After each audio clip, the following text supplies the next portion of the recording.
Well, good morning once again, and today we will be continuing our discussion from last time of Ovid's first book of the Metamorphoses. We are in effect a little bit in arrears, which means that we are a little bit behind in the discharge of our obligations. Because we should have finished already the discussion of Ovid and the ages of man and so on and so forth. But on the other hand, it doesn't really matter because we have already covered quite a lot of material, and we still have time to cover a lot more. So whether in the end we do reach the Argonautica and, as it were, find the golden fleece, it doesn't really matter. I hope we will reach that work, and even if we don't, it's still enough. So we, as I just said, have to finish the discussion of Ovid, and then we will move on to Herodotus. We will surely begin our discussion of Herodotus today. Okay, so first of all, let's continue with Ovid. Good. So we were reading from the verse translation of the Metamorphoses.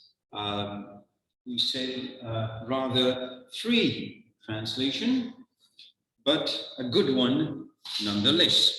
So you can already see from the title at the head of this account that it is a little bit different from what we read in Hesiod.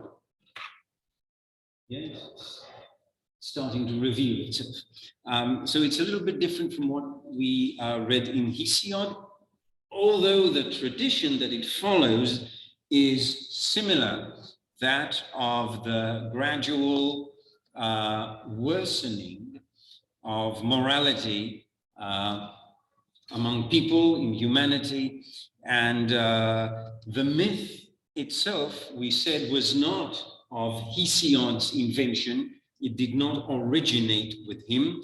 Rather, he was the heir to a tradition that existed long before him. It so happened that he was the first whose record of that tradition we possess. We also don't know, I'm just recapitulating, we also don't know whether Hesiod actually wrote down, committed to writing his works, but again, it doesn't really matter. His is the first account that we have of this tradition of the gradual deterioration of the ages. Now, Ovid, writing some 700 years later in Rome, is another heir of the tradition, which, by the way, had already had different versions in poets that preceded Ovid. We mentioned the Hellenistic poet Arrouetty, who is most famous for his didactic epic, The Phenomena of Heaven, aptly called Phenomena in Greek, which recounts heavenly phenomena, the constellations, where they are, when they rise, when they set. And within that account, he also tells us of the golden age and the difference between that paradisiacal existence and his/our own. We also find this most famously in Virgil. We will be discussing Virgil soon enough, treating his great epic, the Aeneid. But before that, Virgil wrote 10 pastoral poems called the Bucolics, or the Eclogae, that is pastoral poetry, most famous among which is the fourth eclogue, the fourth poem, called by the Christians the Messianic eclogue, because it prophesies the birth of a boy in whose lifetime the golden age will return. And this, of course, was written by pagan Virgil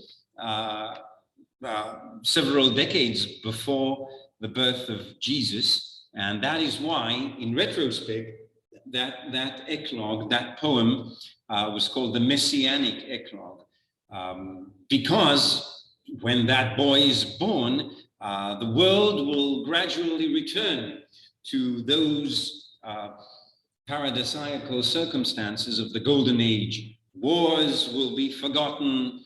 The earth will produce crops voluntarily. There will be no need of tilling the land and agriculture. The symbols of labor. So Virgil preceded Ovid in that, and Ovid naturally, in his chronological account of Metamorphoses from the beginning of creation up until his own times, that was the task that he set himself. So he too gives us an account of man, of the generations of man. Now, we saw before that, we read the account of the creation itself, how everything came about from a state of chaos into cosmos, from disorder into order. We spoke of the Stoic inspiration that perhaps lies behind his account. And now we ended with the lines that say that something else was needed, a finer being, more capable of mind, a sage, a ruler. So man was born.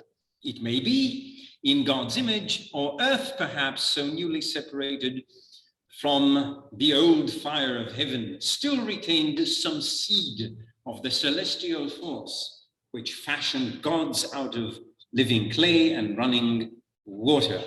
So clearly man has a unique descent. Unlike the other animals, he was created perhaps in the image of God. And to explain his apparent divinity, Ovid says that, well, perhaps man was created in God's image, or to account for our superior intellect and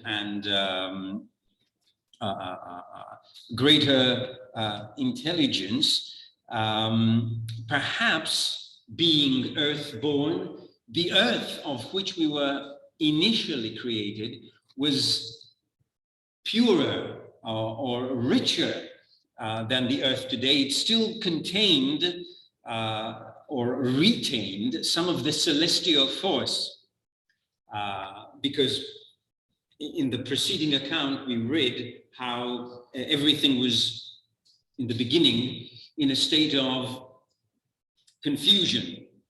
The cold with the hot, the wet and the dry, the heavy and the light, the finer elements with the baser ones. So upon being separated, maybe, it's a nice assumption, maybe some of the higher elements of heaven were still retained. They had some traces in the earth. And so man, being created of this newly fashioned earth, still has in him divine or celestial or higher elements. That is why we are, like to think, superior to other beings here on earth.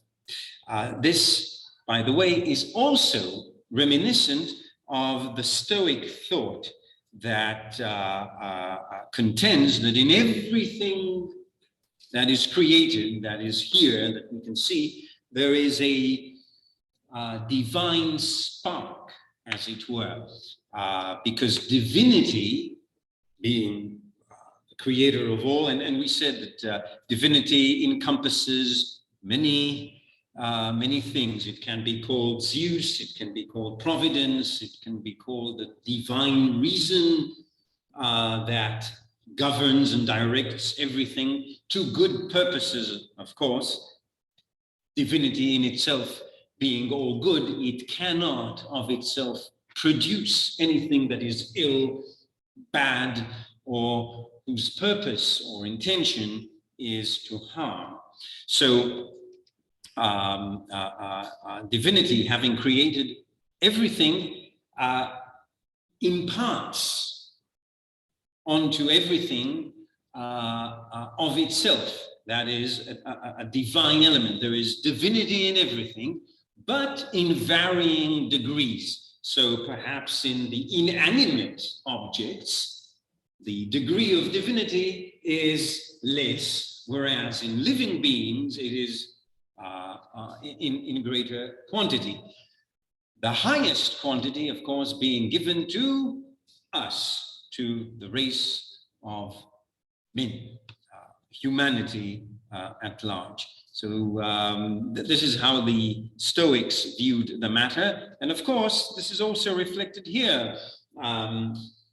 Being created of earth that is rich in divine elements, still we were created. And we also mentioned the other hypothesis that we are all the creations of Prometheus. Prometheus, also famously known as philanthropos, that is a lover of man. Why so? Because not only were we given a special favor by Prometheus, he secured fire for us, he cultivated us, as is detailed in Aeschylus, in Prometheus Bound, where poor Prometheus, in great torment, recounts how he benefited mankind. So Prometheus, by extension, is also regarded as the creator, the possible creator of humanity, of men. And we recounted the funny fable how late in the evening of creation, Zeus came and saw that the number of men was small relative to the other creatures. And so, to correct the balance, Prometheus just took some of the beasts, gave them the form of people, and was done with his task. And this, of course, is an etiological story that explains why certain people have only the semblance of people, of men, but the character of beasts. Good. So we are now in the Four Ages. Maybe the most distinct difference between the account in Ovid and the account of Hesiod is the omission of a generation. We have all the metallic generations in Ovid, so the generation that was omitted by him is the generation of heroes, those great mythical demigods who fought at Thebes and Troy are omitted by Ovid. He follows the straightforward degeneration of metals, and we repeat again that the degeneration of metals reflects moral degradation. We become worse as time passes on.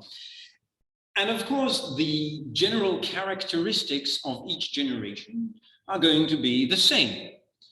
Still, it is a different poet and a different manner of presentation. So let's begin by reading how it is that Ovid describes the Golden Age. And of course, what we will see is that Ovid wants to illustrate the great contrast between the Golden Age and the Iron Age, which is his own times, Rome of his day, and by extension, we can say the world as we know it today.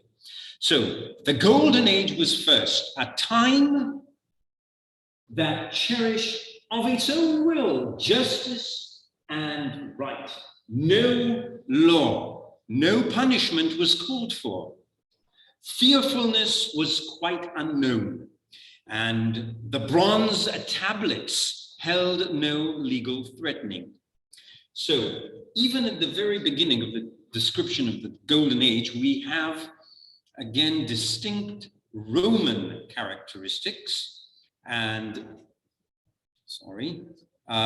distinct Roman characteristics because, just a second,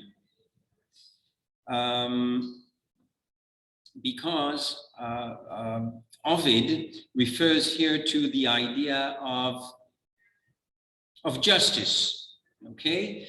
And he says that the great characteristic of the Golden Age was that people of their own will cherished justice and law. There was no need for bronze tablets. Now, this is clearly a reference to the legendary 12 tablets of Roman law that were posted in the Forum Romanum, and everybody could read and know what was right, what was wrong, and if you did wrong, what your punishment would be.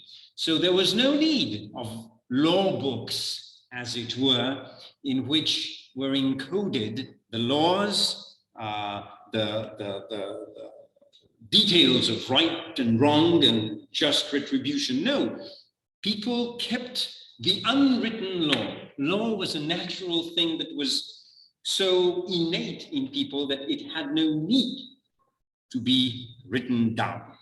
So fearfulness was quite unknown. We, in general, keep the laws because we are afraid. We know that if we disobey the laws, we will be punished. So that is why we keep the law, not because we are, it is just a conjecture, but not because we are really good, but because we are afraid what will happen to us if we break the law. Not so in the Golden Age. So again, this phrase, the bronze tablets, okay, the bronze tablets is a reference to the 12 tablets of Roman law that were so famous as perhaps the earliest example of Roman, I wouldn't say literature, but of Roman law. And Romans were famous for their laws and the codification of laws much later, of course. So no, and again, he continues here with the judicial aspect, as it were, of the Golden Age. So no suppliant throng studied a judge's face. There were no judges. There did not need to be. So we know people are just, and there is a sense of security throughout humanity. And now trees had not yet been cut and hollowed to visit other shores. And of course, trees are here by metonymy, that is the part or the material used to describe the completed object, as it were. And of course, here trees symbolize or stand for ships. So trees had not yet been cut and hollowed to visit other shores, because trees of themselves have no wish to visit any place. But when cut down, hollowed, and fashioned into ships, boats, maritime vehicles, they can go and visit other shores. So no need, and perhaps we see it best in our times, that visiting far-off lands, wandering aimlessly in foreign countries will bring us no good. Okay, so this pristine perception of keep to your own territory, stay at your own home, no need to wonder, is symbolic of peace, quiet, a certain easiness and slowness slowliness of existence, unperturbed relaxation, as it were. And of course, the best mark of that, the airplanes of the ancient world were ships. So, just make the necessary changes and you have the situation of today. Not so in the golden age.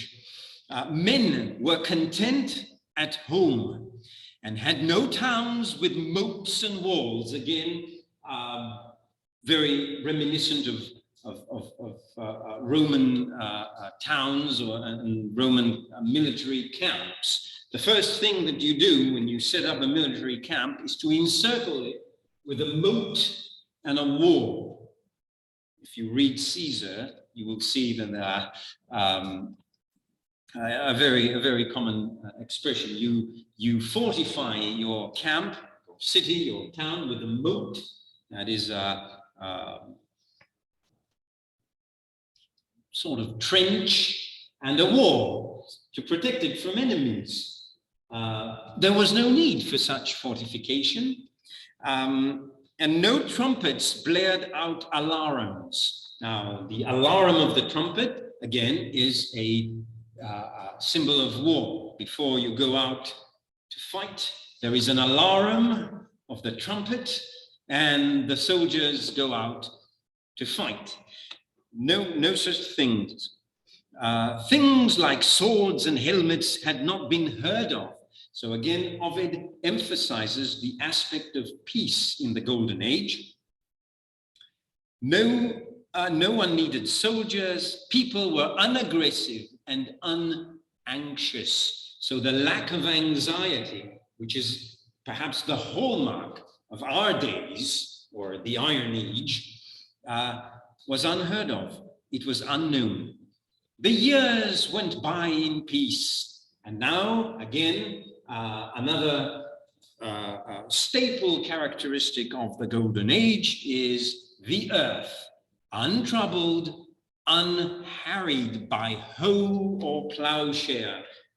These are the instruments of agriculture that are imagined here as harrying the ground, that is wounding the ground. When you, a plowshare basically is a great knife that, as it were, wounds the surface of the earth so that we can sow seeds in the furrows of the ground. So no, the earth was untroubled, unharried by hoe or plowshare, brought forth all that men had need for. And those men were happy. They were happy gathering berries from the mountainsides, cherries or blackcaps. So these are, Ovid is very fond of it, describing in detail the exact kind of agricultural crop. So you have cherries, blackcaps, and the edible acorn. So this, again, another characteristic. And now we speak of climate change. Climate change is perhaps one of the greatest symbols of the degeneration of humanity. Not so in the Golden Age, where spring was forever.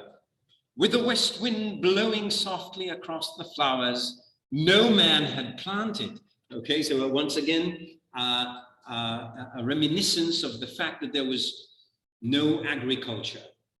The west wind blew upon flowers that were not planted, that had not been planted by anyone.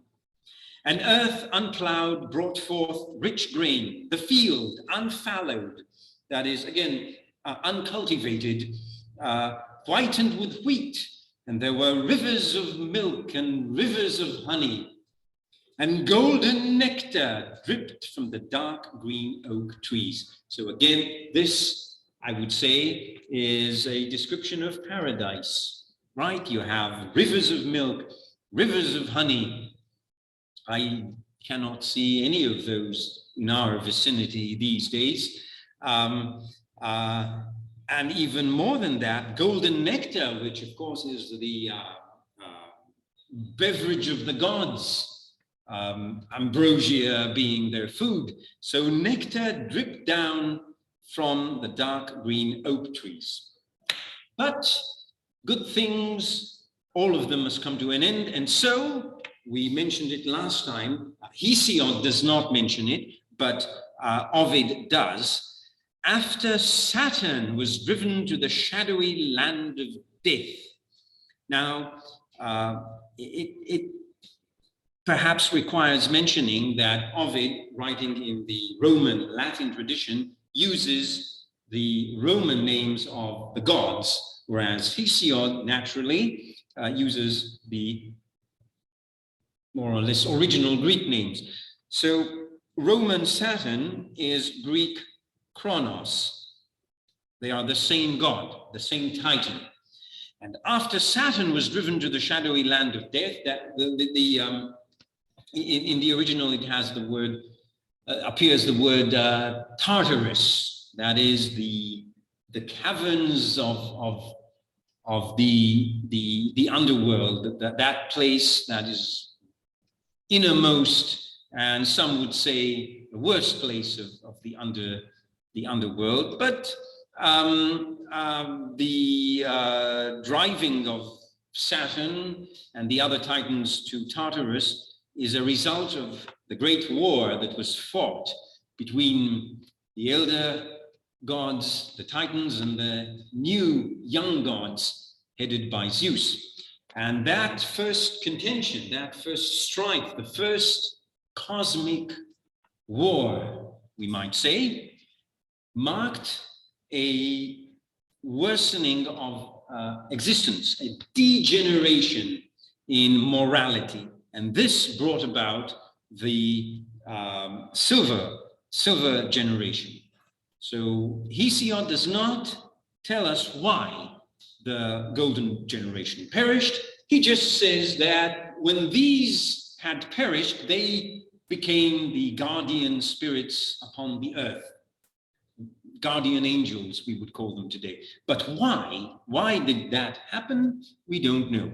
Here again, the golden generation vanishes, but there is a reason. The reason is independent of humanity, because it was not humanity's fault. It was the fault of the gods who fought amongst themselves. And of course, that great battle of the gods and the titans ended in the defeat of the titans, and after Saturn was driven to the shadowy land of death, and the world was under Jove, that is the English, even more archaic English form of Jupiter, Jove. The age of silver came in, lower than gold, better than bronze. Jove made the springtime shorter, added winter, summer, and autumn, the seasons as we know them. So the first mark of degeneration is expressed by climate change. There's no longer eternal spring. Imagine, spring was eternal. You could go out at any time and enjoy the weather. Not so in the Silver Age, where springtime was made shorter, and winter is added, as well as summer and autumn, the seasons as we know them. That was the first time when the burnt air glowed white hot. That is, at the height of summer, heat becomes almost unbearable. Here, poetically described as the burnt air glowed white hot.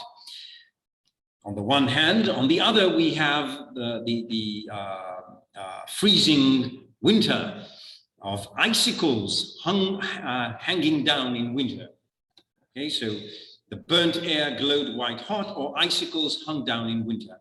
And men built houses for themselves. The caverns, the woodland thickets, and the bark-bound shelters no longer served. So if in the previous age, we were able to reside in the open space, or at most have, a cavern or a woodland thicket as shelter, that would serve no longer. Moreover, the seeds of grain were planted in the long furrows.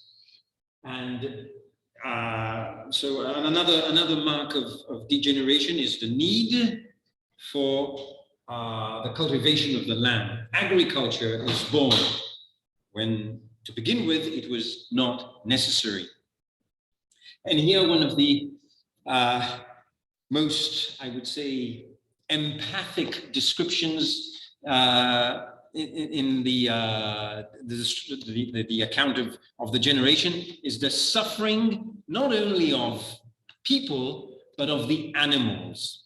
And the oxen struggled, groaning and laboring under the heavy yoke. So it is not just man who suffers. Yes, you have to go down to your fields every day and till your fields, but it is not you who suffer alone, but your farm animals as well, the oxen.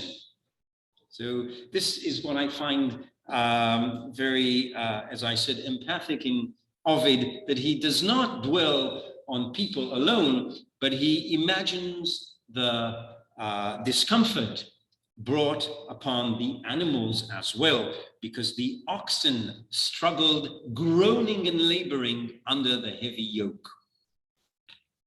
So you see, we had the description of the Golden Age was more elaborate.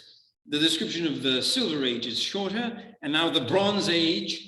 Then came the Age of Bronze, and dispositions took on aggressive instincts, quick to arm, yet not entirely evil. So this is more or less parallel to what we had in Hesiod, who elaborates a bit further on the strength and aggressiveness of the Bronze Age people, but their greatest, I would say, demerit, the hallmark of their degeneration, is that they were the first to instigate war, all-out war. We do not see war mentioned in the account of the Silver Age. Sure, the weather was worse, and yes, we had to work for our living, and the farm animals had to struggle, yes, but still there was no strife between nations. There was no strife between neighbors, we may even surmise. That happened in the Bronze Age, because dispositions took on aggressive instincts, quick to arm, but still they were not entirely evil, because, sometimes you are, as it were, forced to go to war. You do not really wish it. It is either forced upon you, or you understand that it is just inevitable. So it was not based on maybe the will to conquer other people, just for the sake of conquest. There was no evil intent in it. But again, aggressiveness grew and was more pronounced. And you see, it's only 2.5 lines because Ovid is quick to move on to the description which he likes best. The worst description of all, the description of the Iron Age. So last of all is the Iron Age, or the Age of Iron, which has a very elaborate description here. Well, just a second. Yes, the Iron Age succeeded. That is, came next in line. Whose base vein let loose all evil. Okay, so the morality of the Iron Age is so base that all evil is set loose. Modesty and truth and righteousness fled earth. All these qualities that were so indicative of the Golden Age are not to be found in the Iron Age. So as I said to begin with, the greatest contrast in the description of the generations in Ovid is that between the Golden Age and the Iron Age. The essential opposites. So modesty and truth and righteousness fled earth. And we also know that each one of these qualities, we call them personified deities. You could easily have capitalized the first letter of each, and you would have modesty and truth and righteousness as divine manifestations. And of course, these depart, and who comes in their stead? Well, in their place came trickery and slyness, plotting, swindling, violence, and the damned desire of having, which we in the month of November so readily celebrate, the desire of having, right? I need to buy this and I must have the other, and I cannot do without this, surely. So you see, it is all a mark of the Iron Age, the damned desire of having. Men spread their sails to winds unknown to sailors. So again, in stark contrast to what we had in the Golden Age, where trees had not yet been cut down from the mountainsides to sail the unknown seas in the form of boats and ships. In the Iron Age, men spread their sails to winds unknown to sailors. The pines, those same trees that were intact in the Golden Age, so the pines came down their mountainsides to revel and leap in the deep waters. And the ground, free once to everyone, like air and sunshine, was stepped off by surveyors. That is, those people who measure plots of land and set territories for each people. So this is a description of borders. The land, which was, free for all.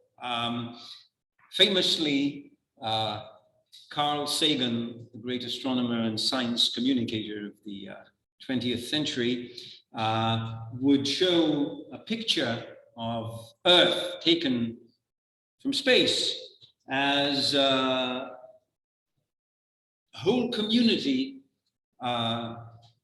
not separated by national boundaries, saying that we are one Earth and one species, and that there are no national boundaries when viewed from space. So that, again, is a mark of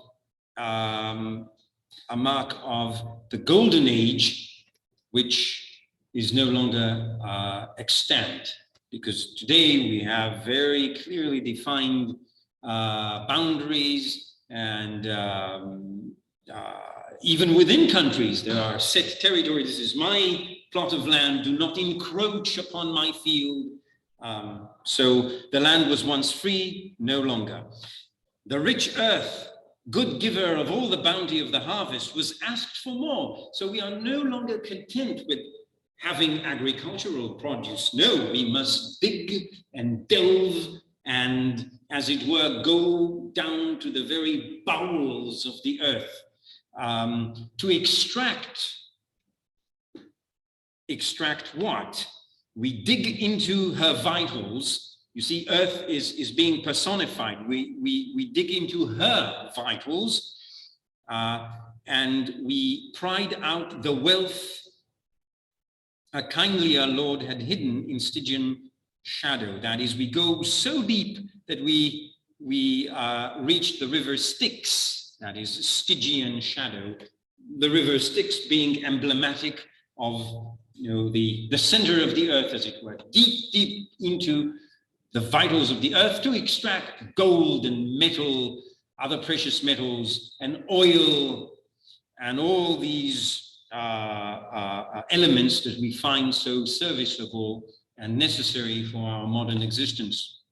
So all that precious metal, the root of evil, they found the guilt of iron and gold, more guilty still. So iron, which is produced, of course, from the earth and being used primarily then for the fashioning of weapons. So this is what he means by the guilt of iron. It is as though the metal itself were guilty.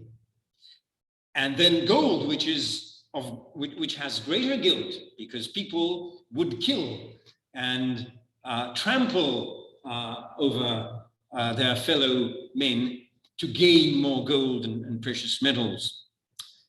And of course, war, you see war with a capital W, that is the personification of war, came forth that uses both to fight with. So war uses both iron as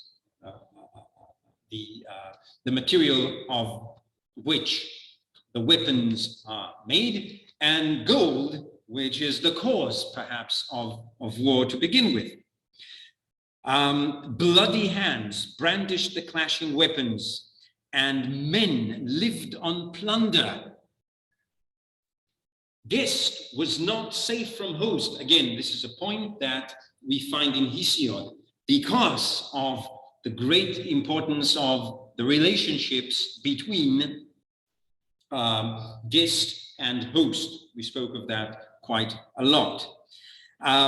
Nor brother from brother, so there is no amity between siblings. A man would kill his wife, a wife her husband, so marital disagreements that escalate and turn into murder. We know that only too well from our grim reality.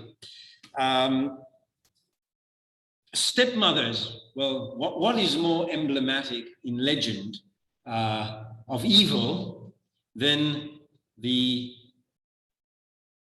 evil stepmother?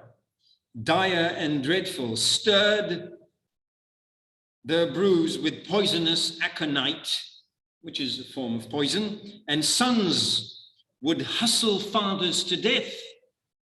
That is, sons would await the death of their fathers in order to get hold of their patrimony, the heirloom that would naturally fall into their hands. So they wished for the death of their parents, for the death of their fathers. And piety,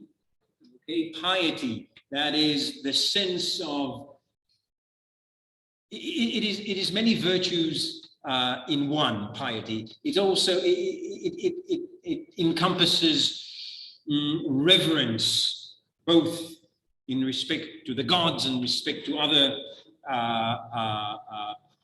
fellow men.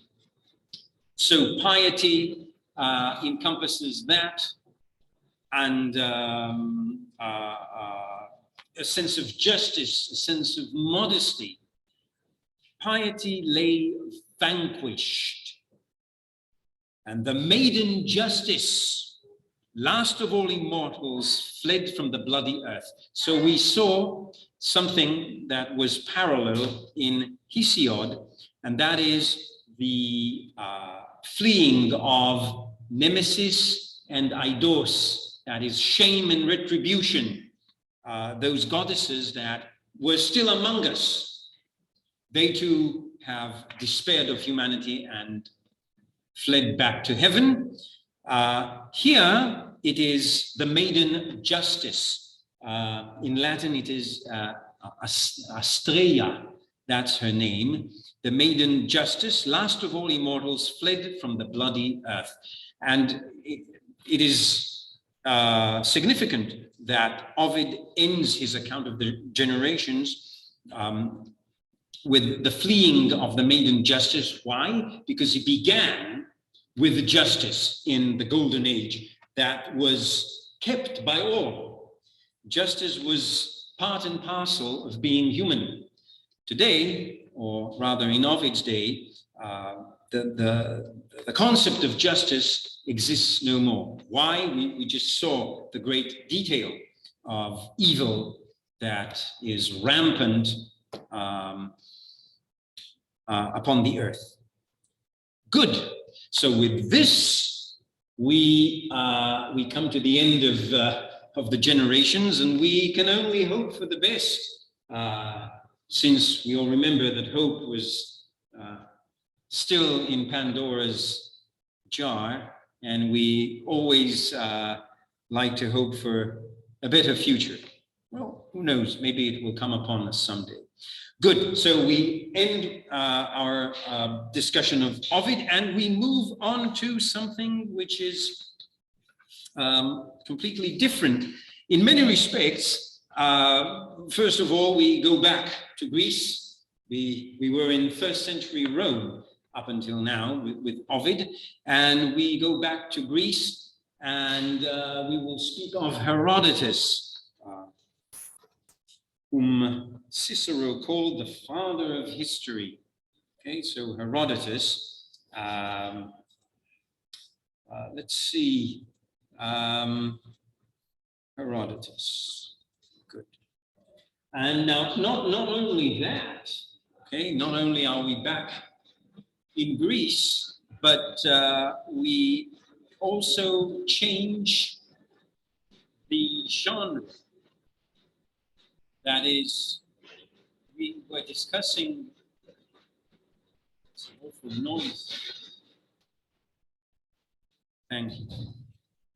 So we were discussing up to now poetry. Everything that we read up to now was poetic.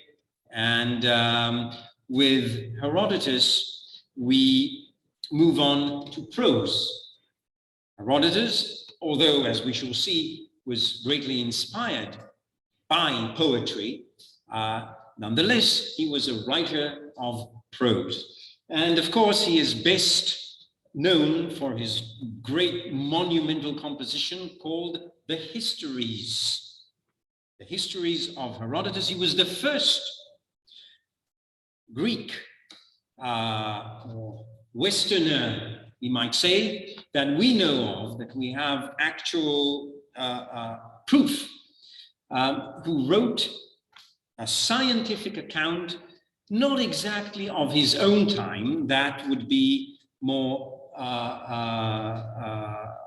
characteristic of the great next of the historian Thucydides, but of the times immediately preceding his own. And I am speaking, of course, of the great conflict between East and West, between Persia and the Greek peoples. So that monumental conflict was what Herodotus wanted to write about. Now, Herodotus, I can give you some representations of him. This, again, famously a statue of a modern statue, yes, not so visible, but yeah, a modern statue of Herodotus in what is today Turkey, the city of his birth, Halicarnassus. So there you have him, I assume holding a copy of his histories, which is probably anachronistic, because I don't know if it is a book or a wax tablet. In any case, his histories would occupy many papyrus scrolls and surely hundreds of wax tablets.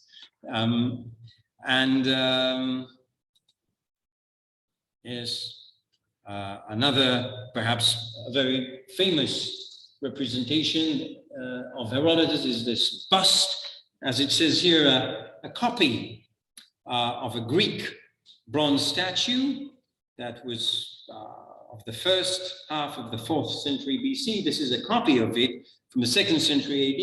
It says here in Greek, Herodotus. Whether he actually looked like that, we cannot say, but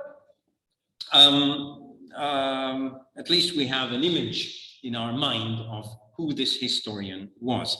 More importantly than that, of course, is his work, okay? His work, which is the Histories. Now, Herodotus was probably not the first historian that the world ever saw. He was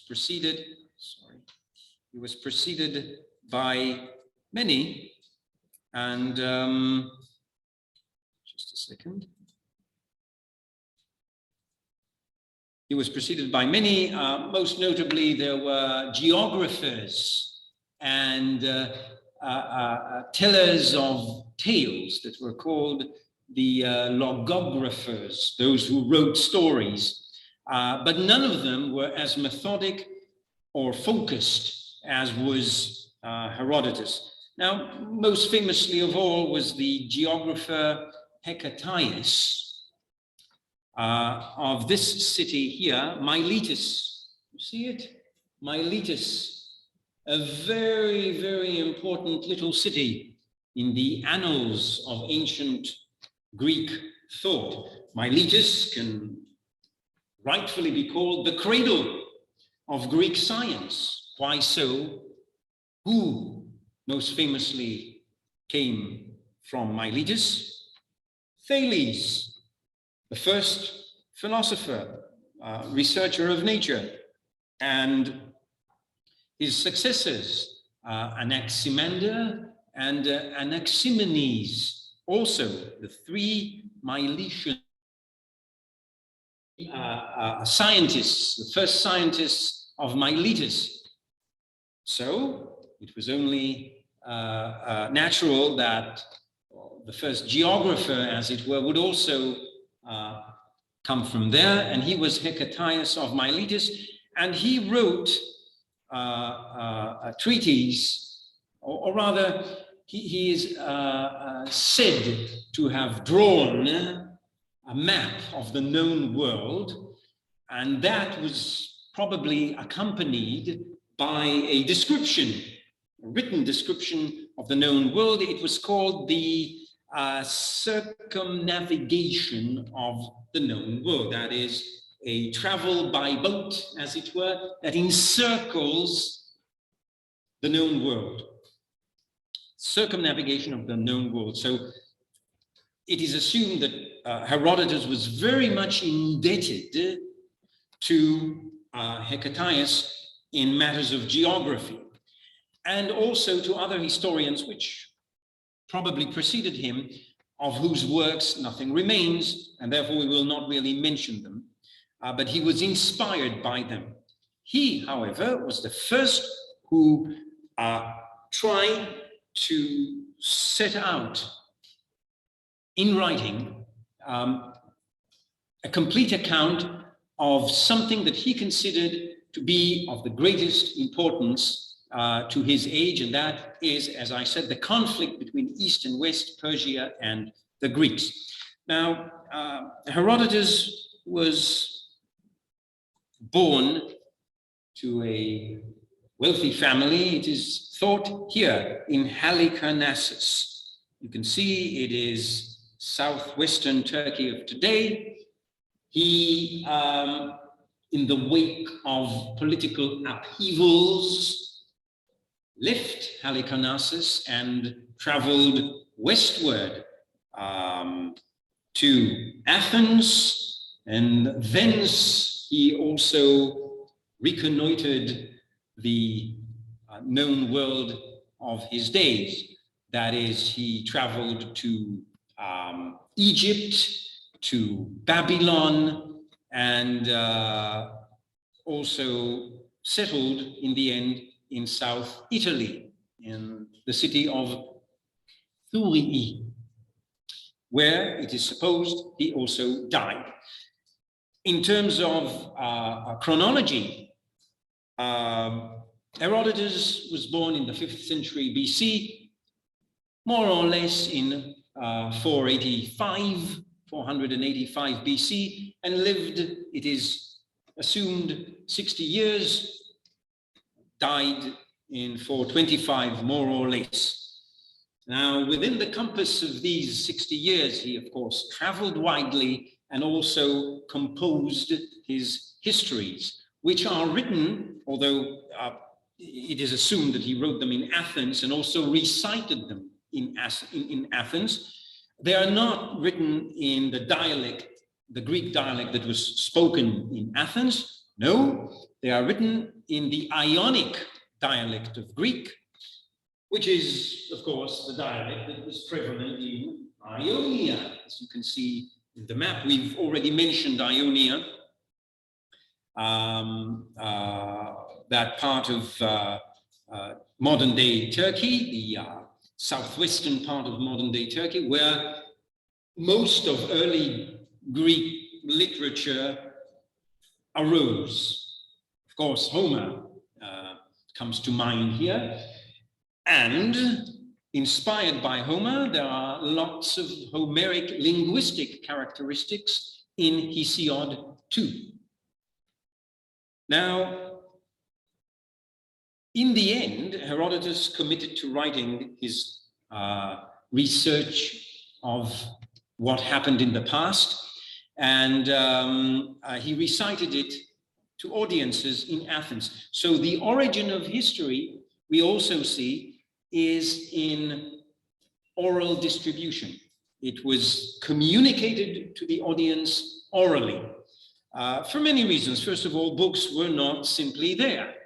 And even if they were very expensive and reserved to the elite only, not to mention the fact that the majority of the population simply could not read. Now, Herodotus' work is really of a gigantic scale. It, in modern editions, occupies close to 700, 800 pages, depending on the amount of annotations that the edition has. And it has been, it was divided into 9 books, not by Herodotus himself. Later, in the Hellenistic period in Egypt, where much scholarly and literary research was done, in the famous library and museum in Alexandria.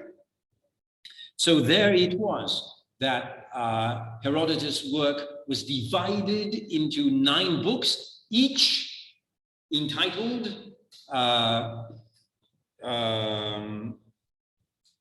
or named after one of the 9 muses. So each bears the name of a different muse, they in all being 9. But again, this would have been foreign to Herodotus himself were he to look at his work these days. He would not recognize it because the division was not his. Herodotus' style is very straightforward in general. I personally dislike describing the style of authors as simple or straightforward because it never really is. There are sophisticated and highly complex sentences in Herodotus as well, perhaps to a lesser degree than in other prose authors of Greek, but they are still there. So to say that his style is simple and straightforward is true only to a certain measure. But he is a joy to read because he is a good teller of tales. But still, what sets him apart from being a writer of mythology? Well, the desire, as it were, to express the events of the past using scientific, we would call them scientific tools or scientific methods of research. To begin with, just a second. Yes. The word itself, history, being a Greek word, yes, which we like to just transplant into modern languages and say history, okay? Historie in the dialect of Herodotus. History really means research. It is not just your everyday story, it is research. Now, the characteristics of the research of Herodotus are that, first of all, he reports what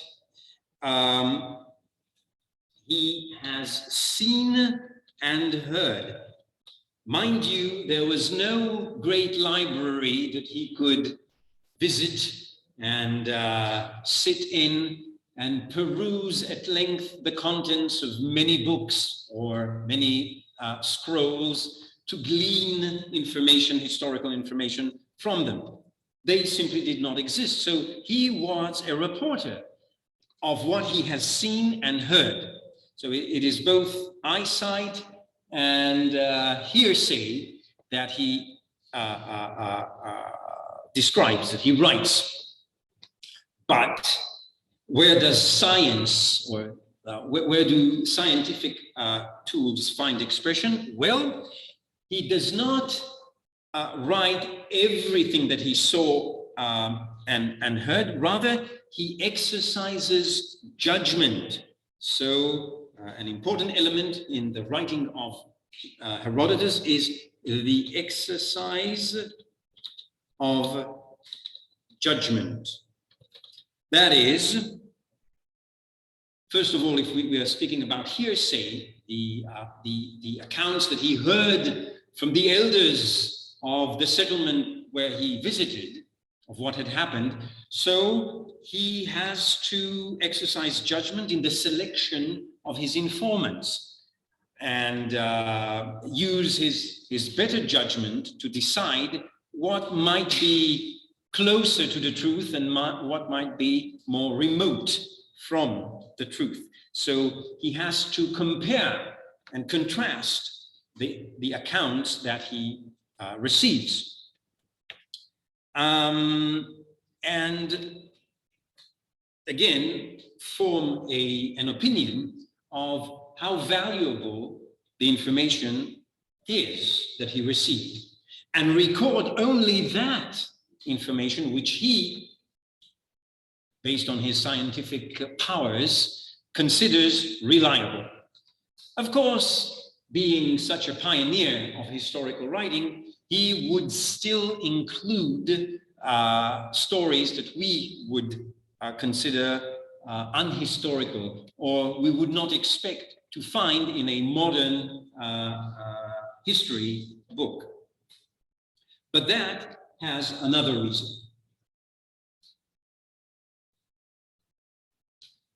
And that is, who or what was the cultural background in which or from which Herodotus grew. He was influenced by many genres of literature that were already there in his lifetime. To begin with, as we always do, Homer, epic poetry.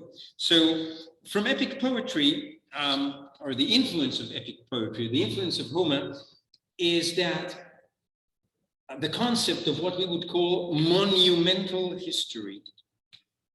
Okay, monumental history. That is, that the topic, the subject on which you write has to be monumental. It has to be of great effect. It has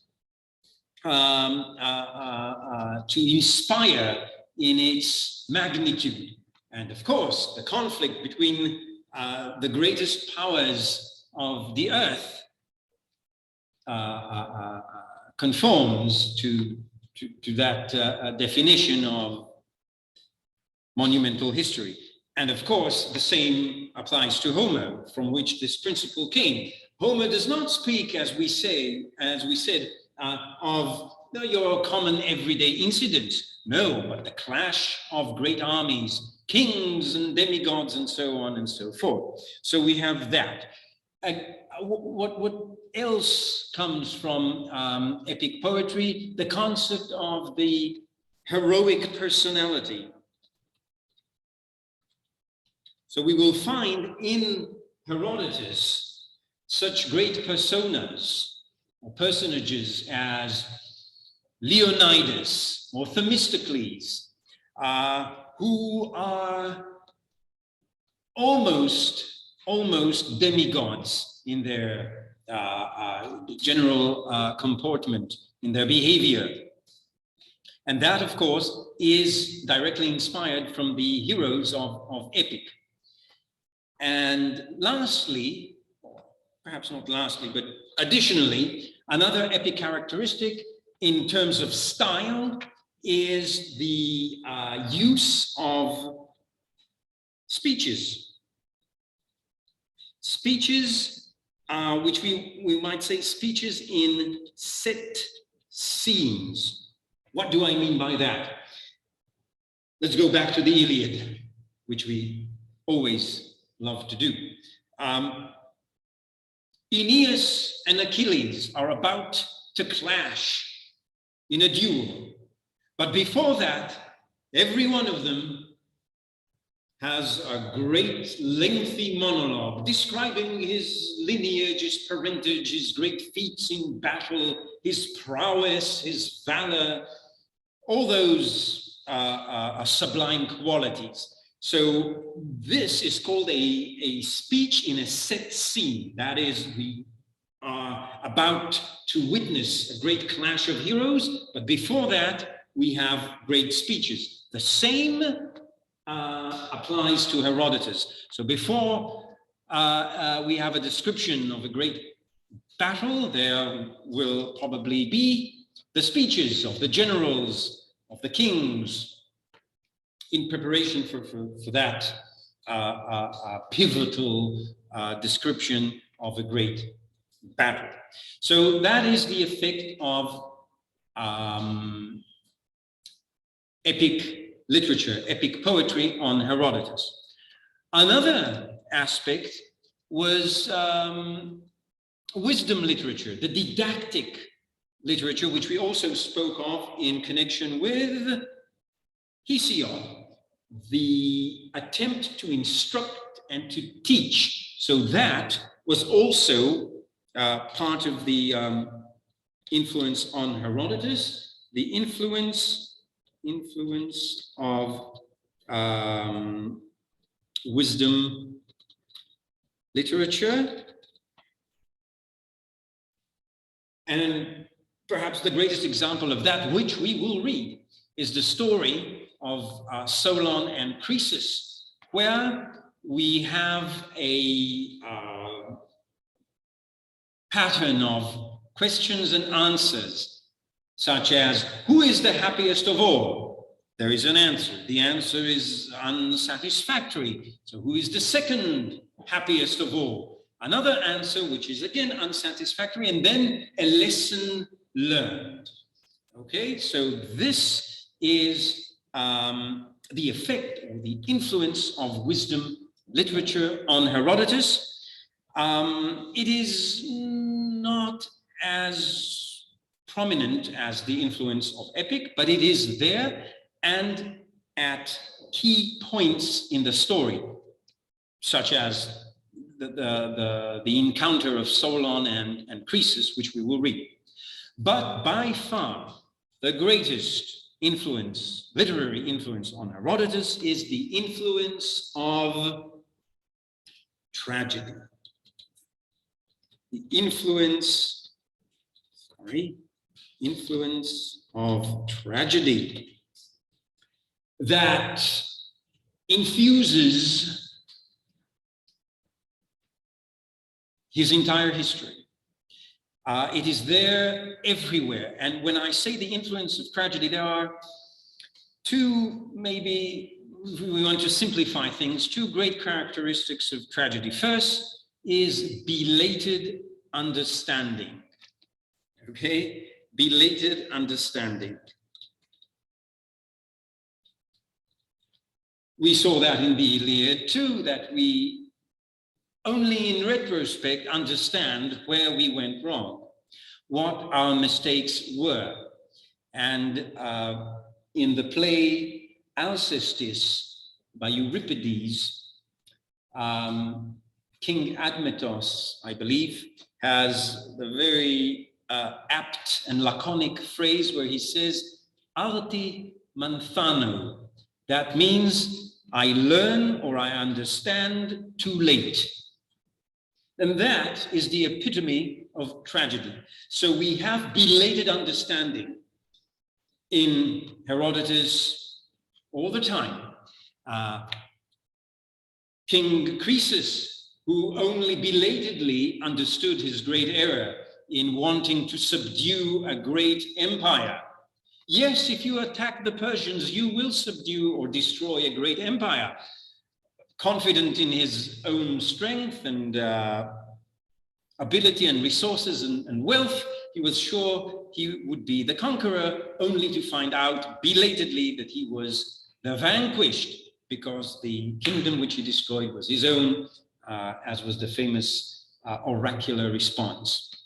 And of course, this theme of belated understanding, the fall of great empires, is in fact the story of the history of Herodotus' histories from beginning to end, because the histories, in essence, are a history of Persia more than they are of Greece, because the bulk of the histories concerns the genealogy of 4 great Persian kings, starting with Cyrus, moving on to his son Cambyses, and then we have Darius and his son Xerxes. Only in the later books of the histories do we have the actual presence of Greece and the great conflict between Xerxes and Greece itself. But in fact, what Herodotus shows us is the rise and fall of empires. And also, maybe the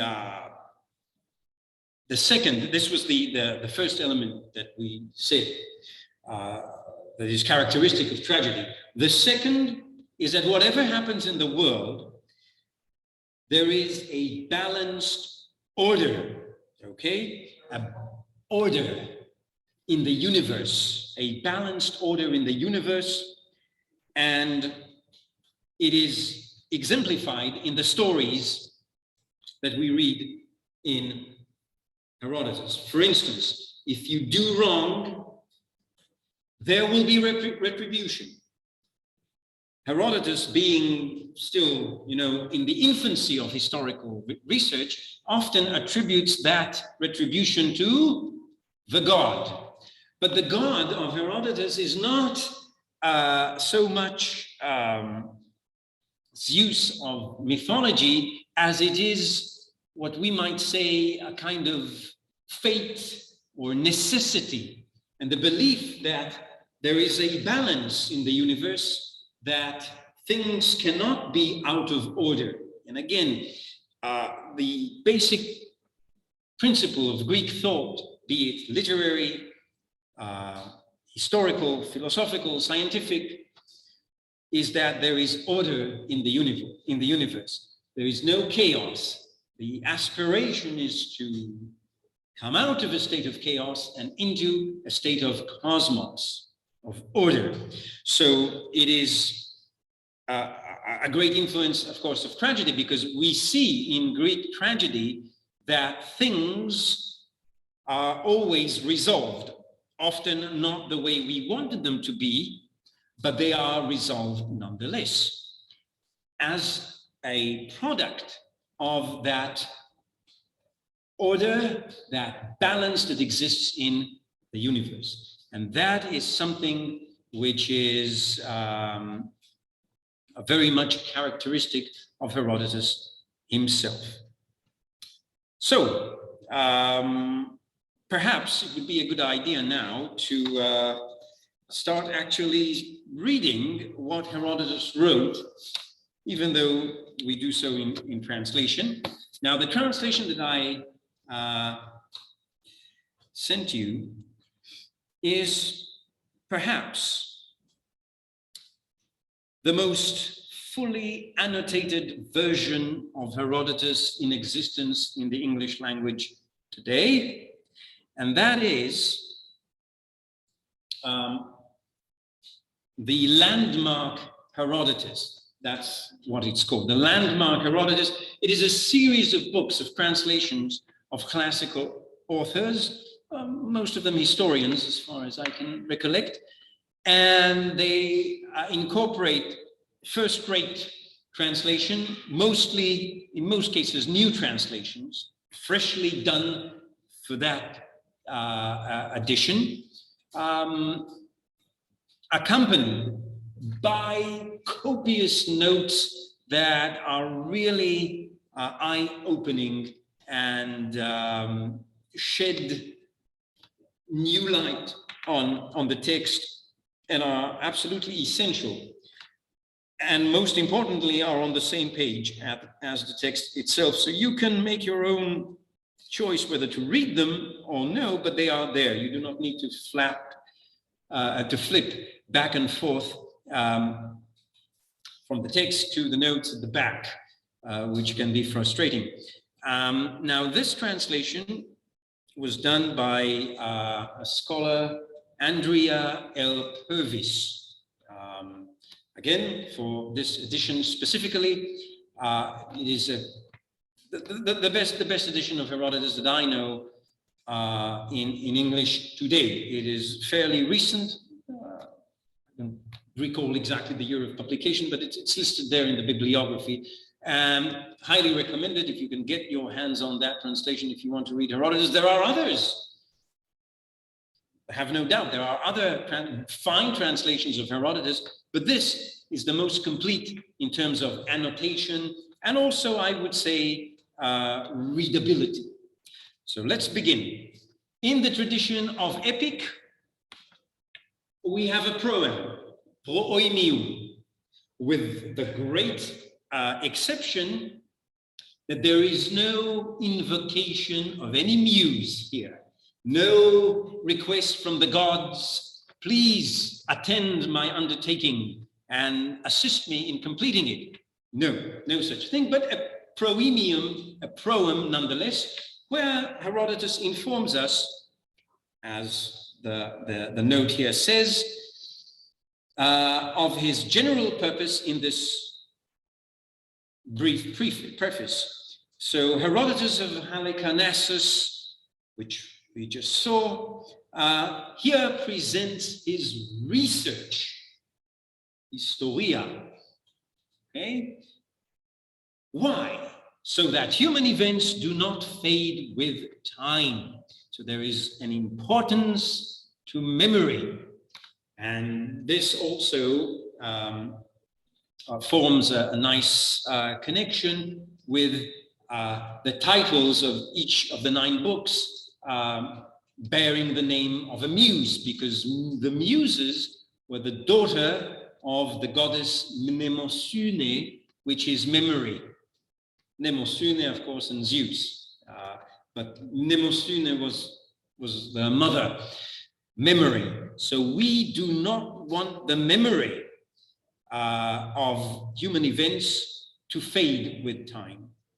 May the great and wonderful deeds, some brought forth by the Hellenes, others by the barbarians, not go unsung. So they must have their proper glory. And again, the distinction between Hellenes, the Greek-speaking peoples, and the barbarians, who simply do not speak Greek. It is not a derogatory term. The barbarians can be very sophisticated. In fact, the whole account which follows is a barbaric account, as it were, or a barbarian account, being what the Persians say. So barbarian simply means that they do not speak Greek. And we also do not want their great feats, their great deeds to go unsung, as well as the causes that led them to make war on each other. So it is, first of all, a wish to record for posterity the great deeds of Greeks and barbarians, and also the causes why they fought one another. And now, in this is the beginning of the preface. It is the proemium, the proem. But the preface, which we will read, spans 5 chapters. It's 5 chapters, short chapters, in which Herodotus attempts to rationalize common Greek myths and thereby explain the root of the conflict between East and West. And this entire conflict hinges on the abduction and rape of women. First, one being retaliation for another, and then just deteriorating into all-out war. The Greeks being the ones who retaliated not in due measure for the abduction, rape, if you will, of Helen by Paris Alexandros. The retaliation was not yet a further abduction of an Eastern woman, no, but a military expedition, the Trojan War. And the Trojan War is in fact a forerunner, perhaps the forefather of the next great conflict, the Persian Wars of Persia and the Greeks. Again, the Trojan War is in essence a conflict between East and West. The Trojans were not Greeks, they were Trojans, and they had Eastern allies. The Greeks were the Greeks, so East and West. So the causes of the conflict are as brought forth by the wise men of Persia. Persian authorities of the past claim that the Phoenicians were responsible for the dispute. So the dispute is the responsibility of the Phoenicians, that is, the East started this whole affair. This is because after they had come to and settled the land, which they still inhabit, from what is now called the Erythraean Sea, they at once undertook long sea voyages, the hallmark of the Phoenicians being traders and voyagers in the Mediterranean.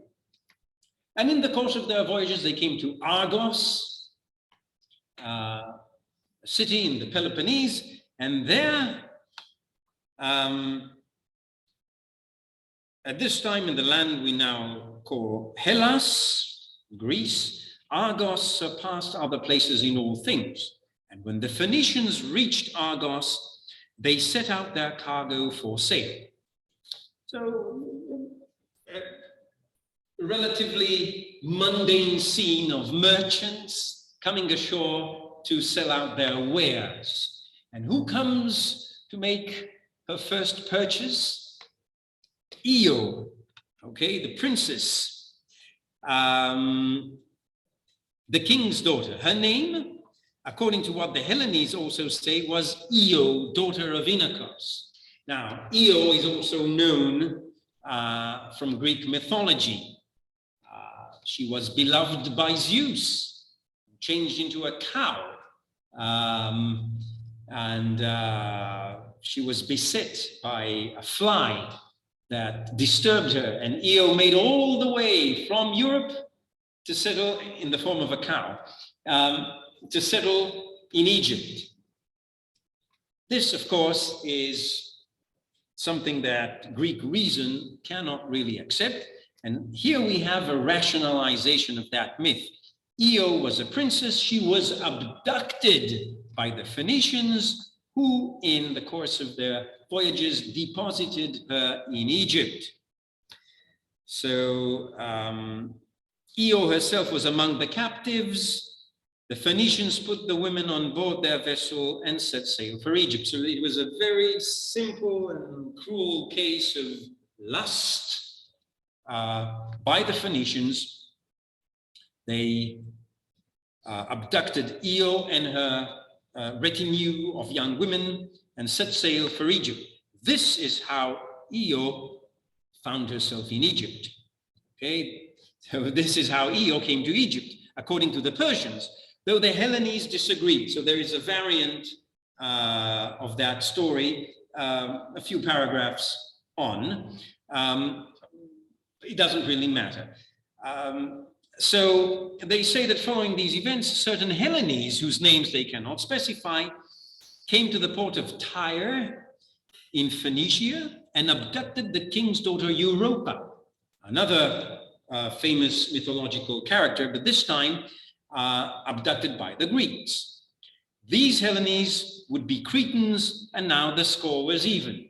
So you abducted a Greek, we abducted a Phoenician woman, and now the score is even. But after this, the Hellenes were responsible for a second crime. And this is a rational description of the voyage of the ship Argo. So now the score is even, and it is the Greeks this time who caused the imbalance of the score by sailing to Aia on the eastern shore of the Black Sea and kidnapping, abducting from there none other than Medea, the daughter of the king of Aia. So they abducted the king's daughter, Medea, King Aietes, of course. So the Colchian king sent a messenger to Hellas to demand satisfaction for the abduction and the return of his daughter. So you must return her and also satisfy me, a compensation for this vile action. The reply was that since they had received no satisfaction for the abduction of Io of Argos, neither would they pay anything to them. So again, the score remains uneven. They do not return Medea, and of course, this is completely rational. It is something that the human mind can accept as really having transpired, having happened.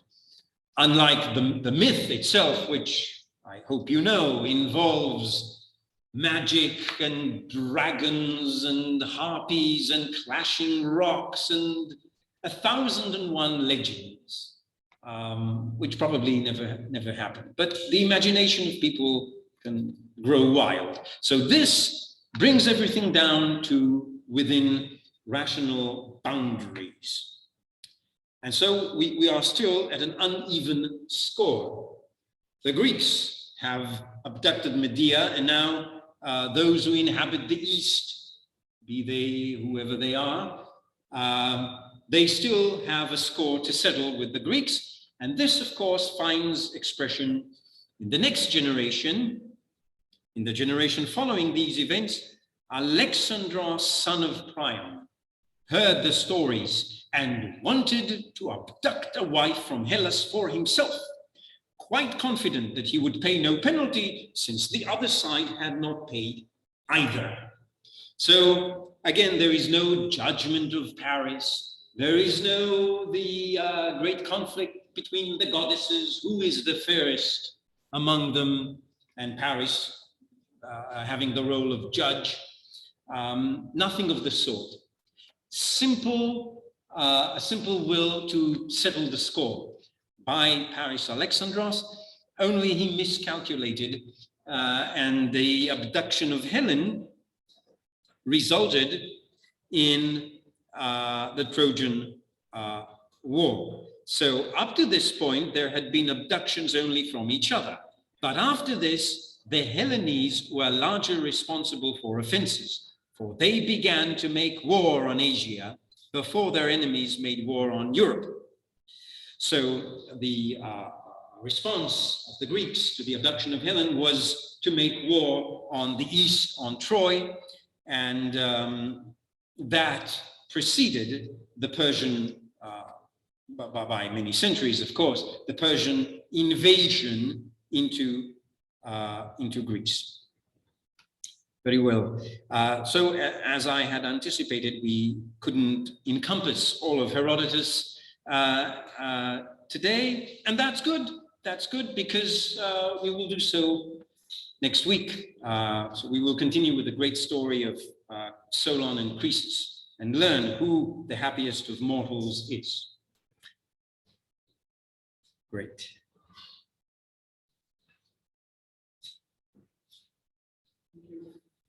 You're welcome.